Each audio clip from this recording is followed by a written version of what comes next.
समय को नहीं बदला जा सकता है। आप कलयुग बदल देंगे?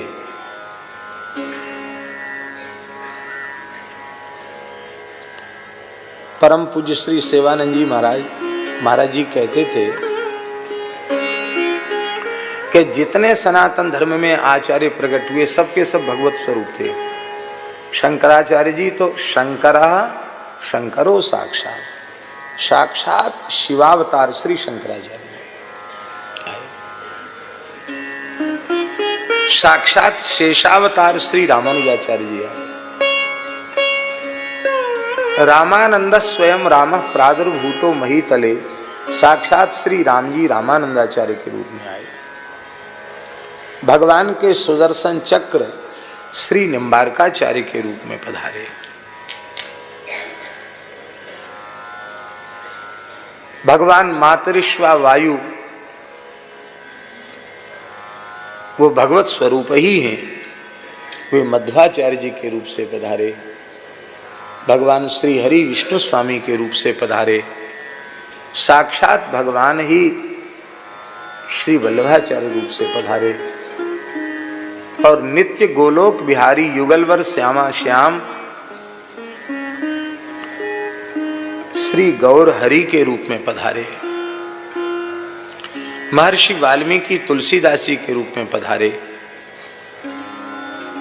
संत कबीरदासी प्रहलाद जी कबीरदास जी के रूप में पधारे।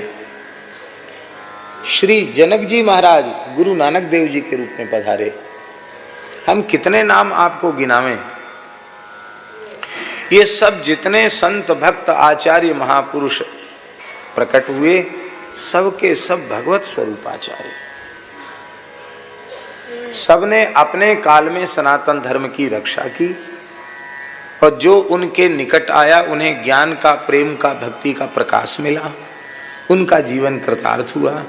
लेकिन युग किसी ने नहीं बदला।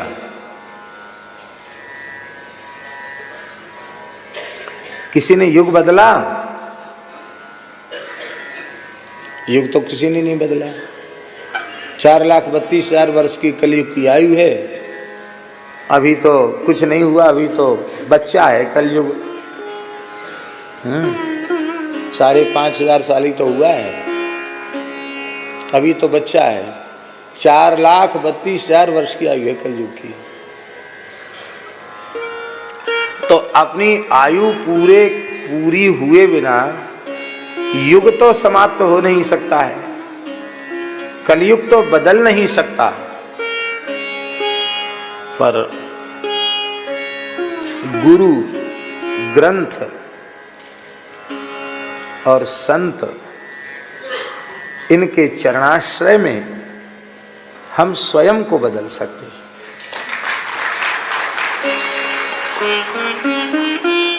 आप कलयुग तो नहीं बदल पाओगे, लेकिन सत्संग के माध्यम से अपने को बदल सकते हो, अपने परिवार को बदल सकते हो। इसलिए सामर्थ्यवान लोगों को संगठित होकर पूरी हो जाएं तो श्री भक्तमाल जी ले लें, वो पूरी हो जाएं तो श्री रामचरितमानस जी ले लें, रामचरितमानस जी पूरी हो जाएं तो विनय पत्रिका जी ले लें, वो पूरी हो जाएं तो भक्तमाल ग्रंथ ले लें। और इतना हम किसी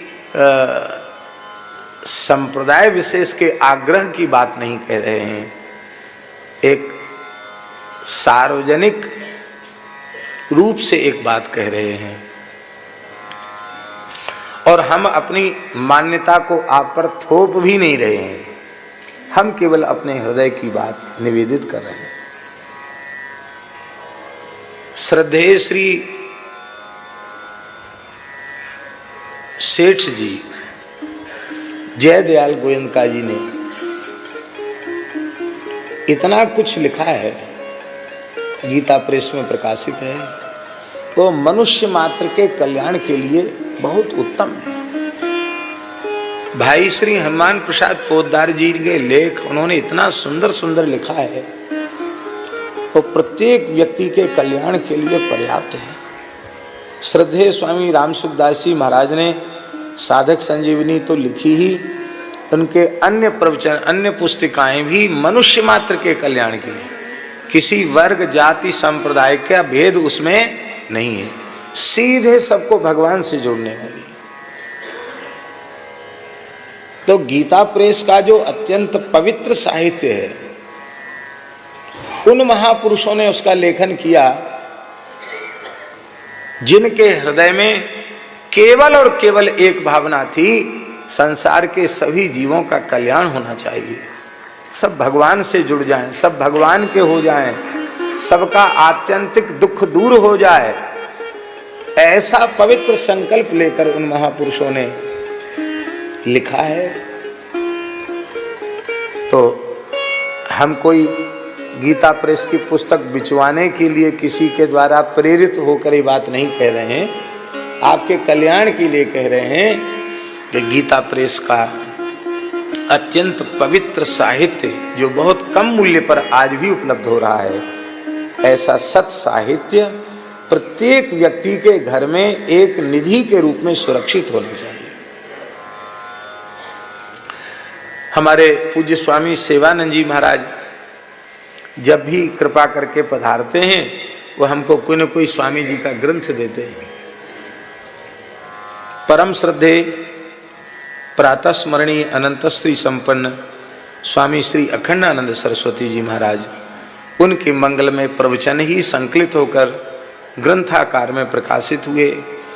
ओ महाराज जी ने इतना बोला कि कोई बोल नहीं सकता।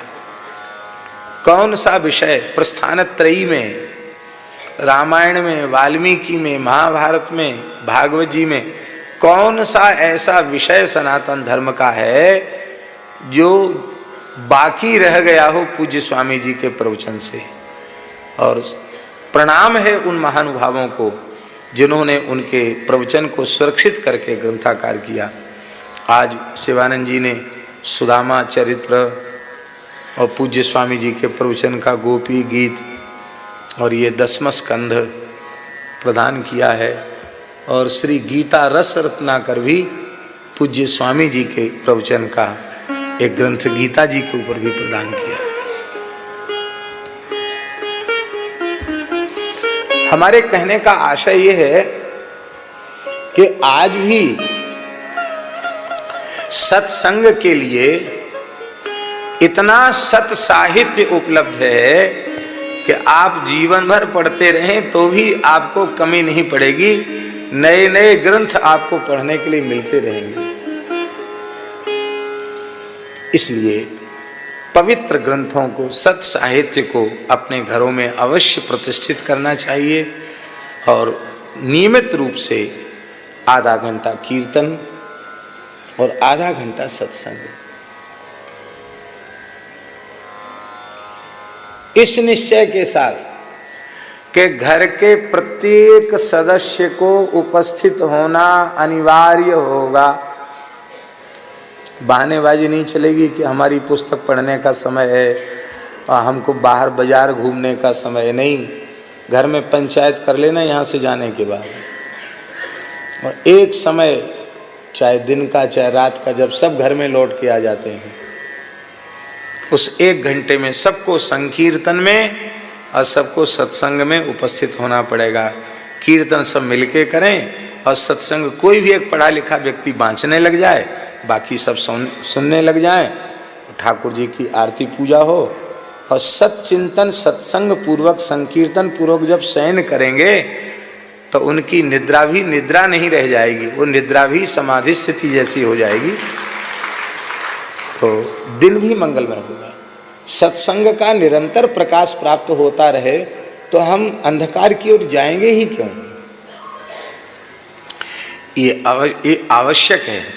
हमने अपनी तरफ से निवेदन कर दिया, आप मानोगे तो आपका कल्याण होगा, नहीं मानोगे तो आपकी जैसी इच्छा। हमने अपना काम कर दिया। माई